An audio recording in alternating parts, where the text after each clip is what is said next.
5 juin. Une sagesse pour aujourd'hui. 5 vérités concernant notre véritable identité. Ne te vante pas devant le roi et ne te tiens pas à la place des grands.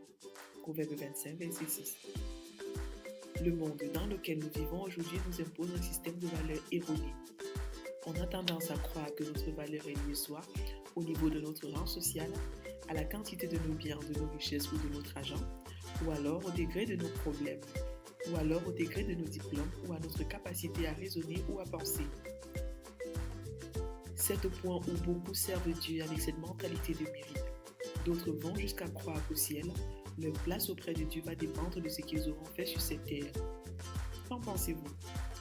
Si je vous demandais qui êtes-vous, quelle réponse me donneriez-vous? La question qui suis-je a à voir avec notre identité.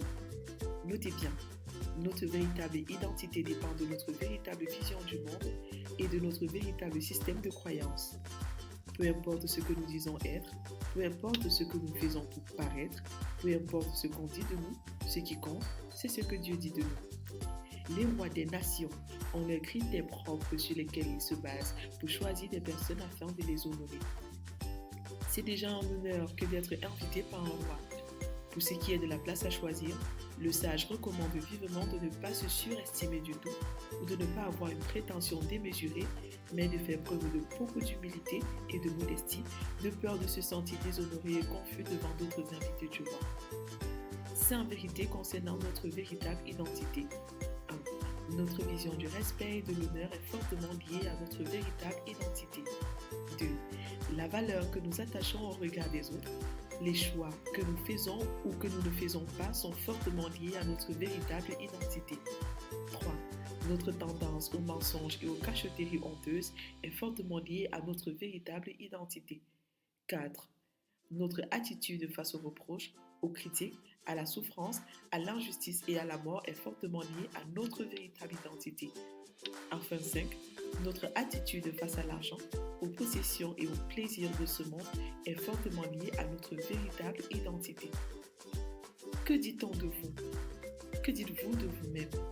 Jésus dit, lorsque tu es invité par quelqu'un à des noces, ne va pas occuper la première place, de peur qu'une personne plus considérée que toi n'ait été invitée et que celui qui vous a invité l'un et l'autre ne vienne te dire « cède-lui ta place », tu aurais alors honte d'aller occuper la dernière place.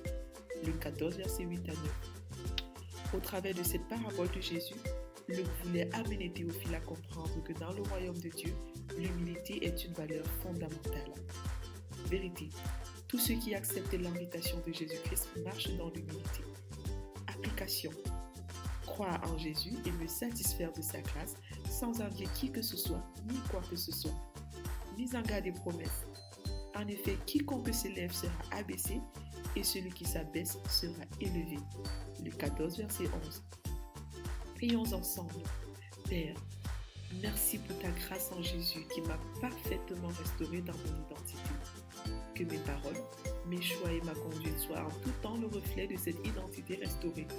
Au nom de Jésus, Amen. Lecture pour aujourd'hui. Psaume 121 à 125, Proverbe 27, Ésaïe 31 à 33. Vous êtes bénis.